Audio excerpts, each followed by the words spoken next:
wonderful panel at Citizen Jane Film Festival. Thanks for coming. This panel is Melissa Silverstein, Women in Hollywood, a blogger tells all. And Melissa has been running the Women in Hollywood blog and researching and writing about women in Hollywood and looking at feminism and pop culture for several years. And she's prepared a presentation for us today. So I'm going to pass it over to Melissa, and she's going to speak, and then she's excited to have some Q&A from you guys. So think of some good questions.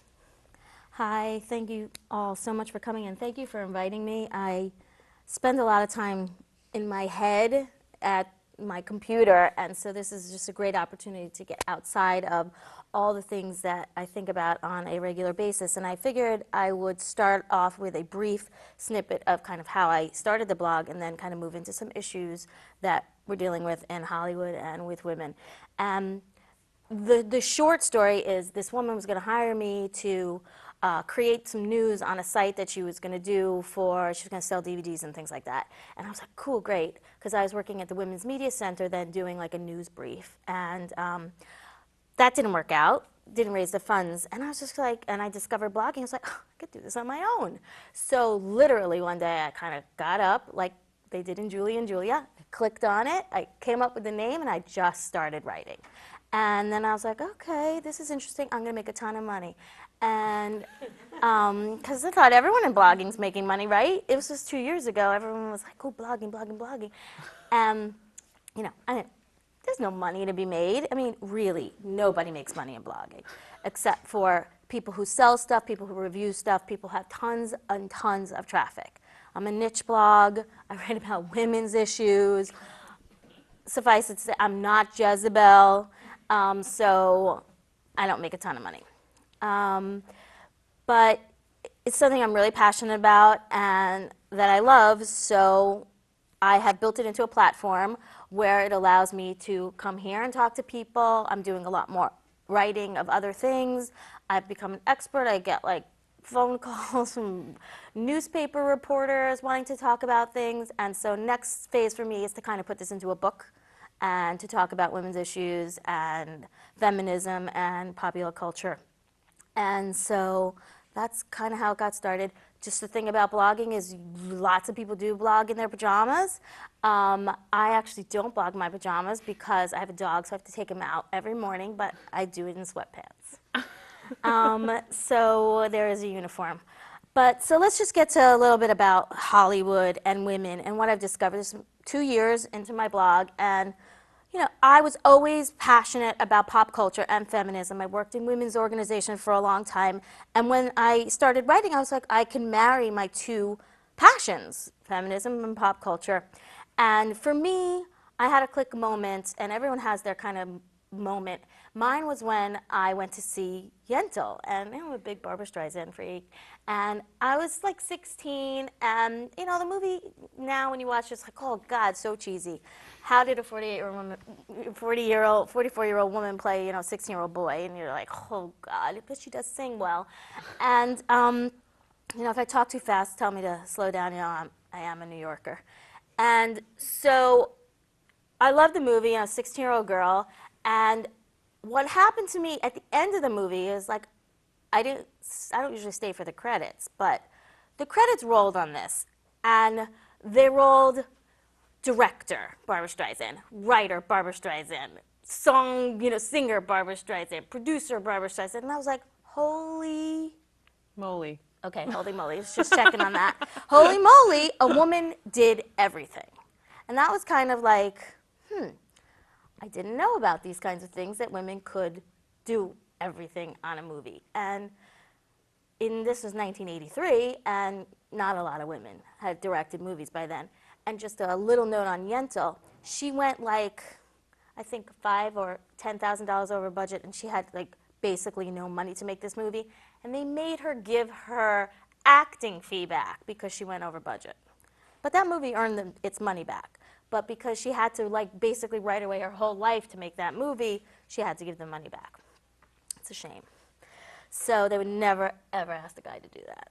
So here's the thing about Hollywood, and I'm sure you guys know this. You live in Missouri, I would guess that most of the places you could see movies are big Gigundo multiplexes is where they're playing, or?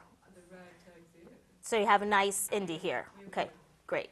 So you guys live in a place where you're lucky enough to have an indie theater. Most people don't have indies. So everything is about opening weekend and big box office.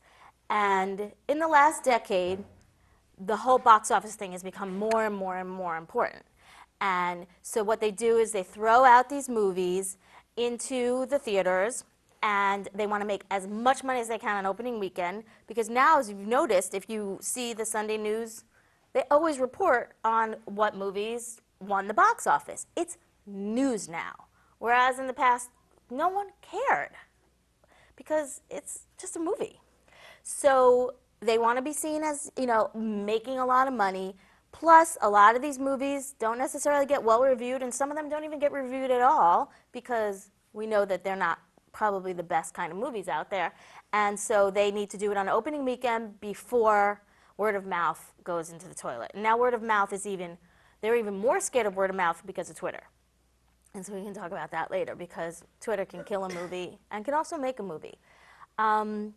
So the problem related to women and this opening weekend, and I can just tell you the movies that are opening this weekend, I got it off of Box Office Mojo. Where the Wild Things Are is opening in 3,700 theaters.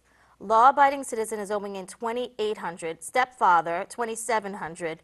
New York, I Love You, small indie movie, many directors, 119, and Black Dynamite, 70. Not a single movie stars a woman. And that's pretty normal.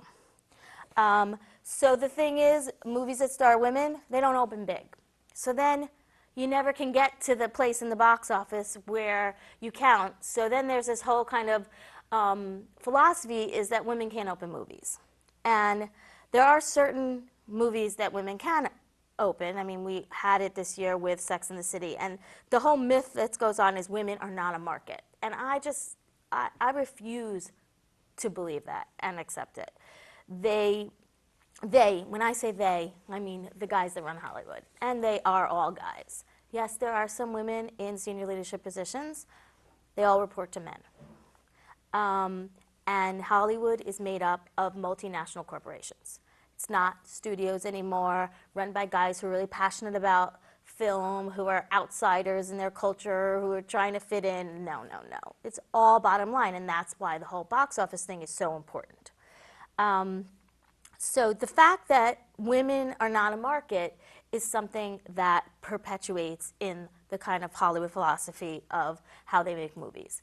And 2008 was a really, really big year for women, because Sex and the City just really changed the conversation. Now we can get into the whole issue about content, because there are many issues with the content of these movies that I'm going to talk about, and we can have a debate about that. And that's something that I kind of think about a lot, is reporting and writing about what it means to have women-led movies being successful, separated from what these movies say. And those are two different conversations, and I struggle with that. But Sex and the City, which I enjoyed, was opened at $57 million.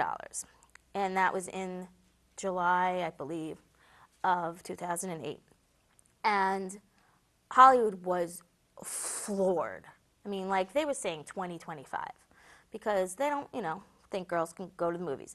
But we knew that it was going to open bigger, or I knew it was going to open bigger, because people were talking about it, and they were making plans. And I don't know about all you, but for women to go to the movies, and men, but more women, takes a lot. It takes a lot of effort, especially if you have kids and families. Just a big deal. Most people go see 2-3 movies a year.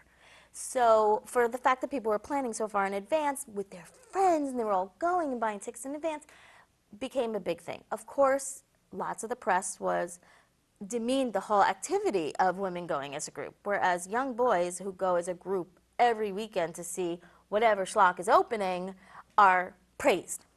We love the fact that look at them, look at that big group.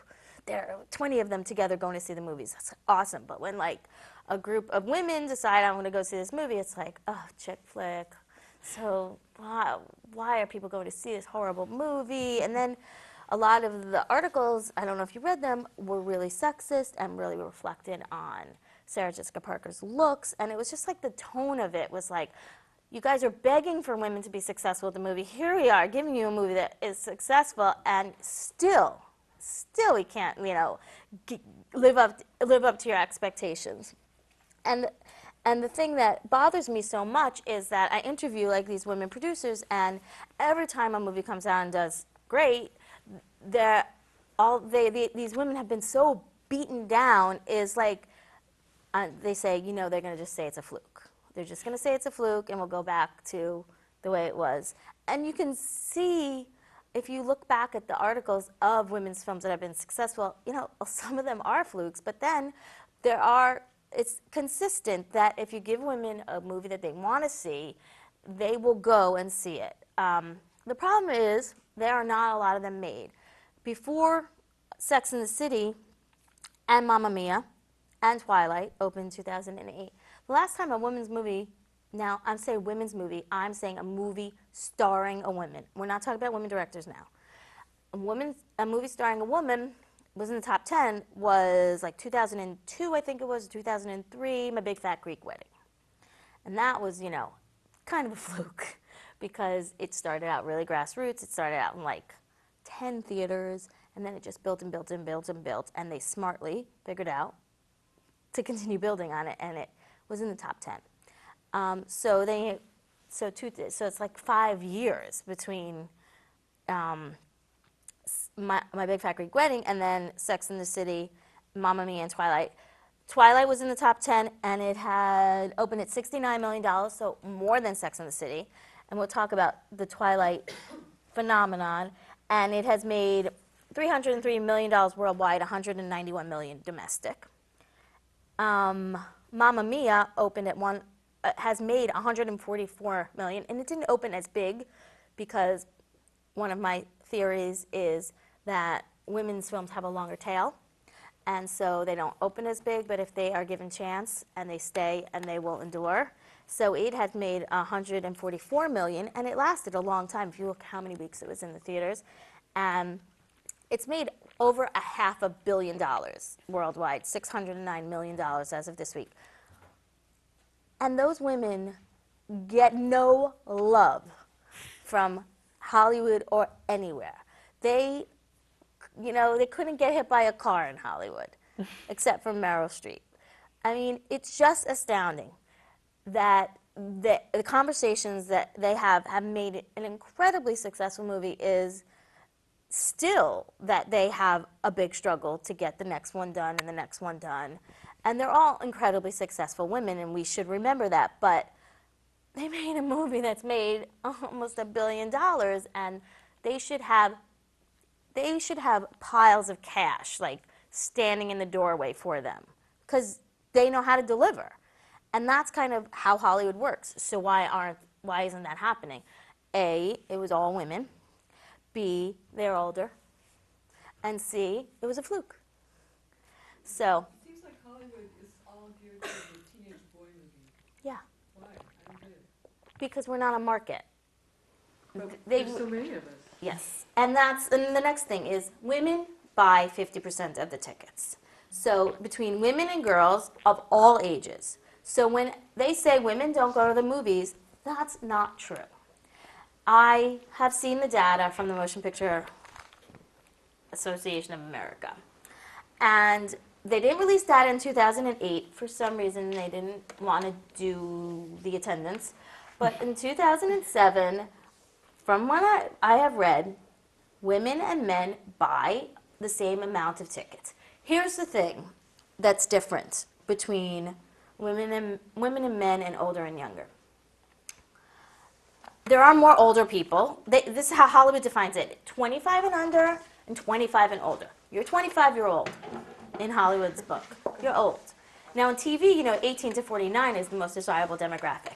25, you are old. If you hit 35, you're just ancillary if you show up for something. So the thing about box office is there are more people in this country over 25 in general. So they buy more tickets. They don't go as often. So younger people, well, it makes perfect sense, right? They don't have jobs. They don't, and some of them do, of course. But they have more free time. They have more disposable income. They just have a different way of life when you're, oh, was that half an hour? I guess. We can finish up. It's fine. Okay. And I haven't even talked about women directors yet. So the thing to understand about Hollywood is that even though we buy 50% of the tickets, we're still not counted in the same way because we don't go as often to the movies. So if we went more often and we showed our power, then they would have to take notice. And that's kind of one of my underlying philosophies of the blog is like take responsibility. It's like voting. If you see a movie that you like, you gotta go. You can't wait until the second or third or fourth weekend and say, I'm just gonna go, I can't really go now. It's important because movies show our culture. They show who we are as a people. I know I'm making a little, violin thing here, but I really believe it. It's what's exported to the world. They see Transformers and they think that's Hollywood. They think this is what this country is about, these are our values, and maybe they are lots of our values, and they like the movies that have no lines and words, and movies that star women usually have scripts. So it's just one of those things where I feel like people really need to understand, like even if you just make like once or twice a year that decision, and we all kind of get up there, and it's a movie, so it'll be fun, and it won't be a bad one. There are a lot of bad movies out there when they make them just as much as men do. But there are some really good ones, and they get lost. Like, for example, Whip It is gone, tanking people. Tank Ola. Who saw Whip It? Two of you. That's not good. It was so good. And it was so good. And it's Drew Barrymore, and she is the next generation. She is the future. And people did not go to see this movie, and that is the problem. That we just don't go out there. We don't understand or actually process the fact that our $10 counts. And so I really want people to understand that our $10 counts, and we need to get out there. So the things I also want to talk about, and I could talk about later, is the issues related to women directors and why women directors don't get traction in Hollywood. And some good news is, Meryl Streep, for whatever's going on there, she's a gigundo star now.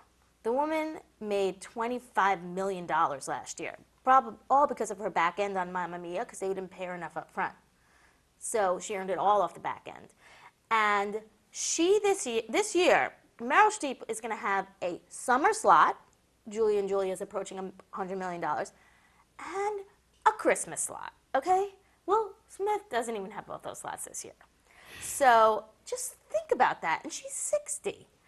And this is a conversation that is really important and in the philosophy of movies. Like Jack Nicholson, what has he done? Nothing. And they're going to all get their quotes. They still don't pay Meryl enough. Then we talk about, Twilight on another day. But anyway, so kind of that's the spiel. That's women in Hollywood. Those are the things I think about and write about, and I'd love to hear what you guys think and ask and questions and go from there. Sure. If there are any questions or, Melissa has some other things she can share with us. Yeah. You'd mentioned something about Twitter, how it can make or break a movie. So I'm just going to be repeating some of the questions. So the question is about Twitter and how that affects how a movie succeeds or doesn't. Yeah. Well, I do marketing also, and so one of the things I do for my marketing is use Twitter a lot. And Twitter's linked to my Facebook page, so you can do that. And there are ways of getting the word out on Twitter. I've been on Twitter for about a year now, and I swear to God I love Twitter. But it does suck up a lot of time. So I use it more than I use my RSS feeds because it tells me what's going on. And the way Twitter works is immediacy and trust. And the fact that if somebody puts a link in Twitter, I'm going to click on that. If it's somebody I like and they're 100 characters with the link. Seems cool. I'm going to click on that link. And if somebody says they like a movie and I have been following them and I kind of know what they like, it's going to mean something to me. Somebody a friend or somebody a star? No stars. I don't do star stuff. I don't follow star people. I follow movie people. I follow a lot of feminists. And then I follow regular people. I mean, I'm here because of she's my Twitter buddy. Twitter buddies with Melissa. I drove out from Kansas City. Oh, thank you for Twitter coming. buddy. She runs a women's center. Work at UKC. Kansas City. Oh, great. She Facebooked me. I mean, come on, this is like It's it's a real. revolution. I mean, Wasn't there a film recently that wasn't opening well? Some boy movie. And then everybody got on Twitter and said, oh, this movie is wonderful. And then suddenly it got like much better box office. Didn't that just happen not too long ago? probably. But that's the kind of stuff. But too. also, it killed Bruno. That's it. too. It did kill Bruno because Bruno was bad, and And everybody talked it about got it. really bad word of mouth on that Friday. So the problem with movie theaters now, I mean with distributors, is they're afraid to screen it if it's going to get bad word of mouth. So one of the struggles that I have is, trying to get into some of the movies because now I guess they know I tweet a lot. And so if it's if it's a movie about women, even if it's really bad, I'm not going to be horrible. It's not my job. Nobody pays me to write nasty reviews about women-centric movies. I'm going to try to find something I can support in a movie, especially if it's directed by women and written by women and about a woman. But I'm not going to tell you go see a bad movie.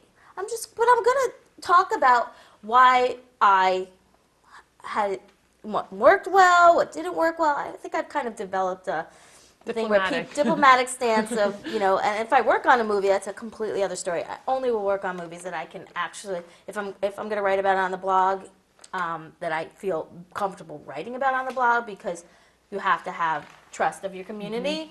And if you start just shilling for movies because somebody's paying, it's gonna get you in the back end. I don't feel comfortable doing that. I feel dirty, and that's not what the blogosphere is about at all. But I will use Twitter to talk about issues and get people thinking about stuff and bring them to the blog. And I wrote a lot about Roman Polanski, and I didn't expect to write about that at all. And I was telling you, it was good and it was bad. It was good because a lot more people came to my site, but I was like, why don't you come and read interviews with women directors? Like, why does it take a man raping a girl for people to be like, oh. Why does that catch their attention? So, the good and the bad side of it. But my Twitter, Melsil, Melsil, and I tweet all day, lots of stories now that in the past I would have done a link post on the blog where at the end of the week I would have just stored up stories that I didn't want to blog about because I didn't have enough information or time. Now I just tweet them up and things that I find interesting, and it seems people like them. Does that answer? Thank you. What are some other questions? What movie are you most excited to see that's coming out soon? Ooh, good question. Precious. I'm going to see that next week. I have literally not heard one bad thing about it, and that does not happen. And especially, it's a movie about an African-American girl who's illiterate, who's pregnant with her second kid. She's abused, pregnant by incest. She's abused. She's fat. It's like everything that you would think if it wasn't such a great pedigree, that people would be like, oh, God, I don't want to see this movie. And I think that people are actually going to go see this movie because it has Oprah behind it and Tyler Perry, and they're being very smart about it, and the reviews are beyond excellent. And it will open wide because it's Lionsgate, which is Tyler Perry's studio. Basically, he has minted them a fortune, like piles of cash, and through all his Medea movies. And Lionsgate's going to open it probably in 2,000 theaters. Now, that's unprecedented. A movie about an African-American girl like that would open in 4 theaters. New York and LA, and it could, people would go see it, but, it would die on the vine. And this is not going to die on the vine, and I think it's going to really fly, and I think people are going to get behind it in a kind of cultural way, maybe in an Obama kind of way. It's going to be a lot of conversation, and I mean Obama, but I mean like in our kind of racial conversation that we're having now in our culture. And Mariah Carey's in it, in playing a social worker that you can't recognize her, and the performance by the actress is supposedly spectacular. Lee Daniels is directed it, and he's directed some turkeys. I mean, unwatchable movies. And here he's supposedly like, a completely new person. Sorry, Lee, this is going to be good if you're watching this. I'm very excited to see it. And I can't wait. I'm like, every time I get an email about it from someone, they keep sending me stills and things. I'm like, screening now, please. It's opening November 6th. Okay. We need to really go, and I think it's going to be in the top 10 at Oscar time, and I haven't seen it, but I'm going to make that prediction. Because why not?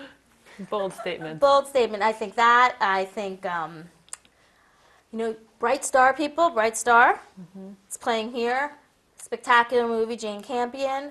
I mean, the thing this year that's so exciting to me is we are actually having a conversation about a woman potentially being nominated, women potentially being nominated for an Oscar. And we'd never have that conversation ever. The last woman to be nominated was Sofia Coppola. And that was a long time ago. And guys, these movies, way superior. And then two other women, Jane Campion is one of the other women who was nominated, and Lena Wertmuller. And Jane Campion is definitely in the conversation this year for Best Director.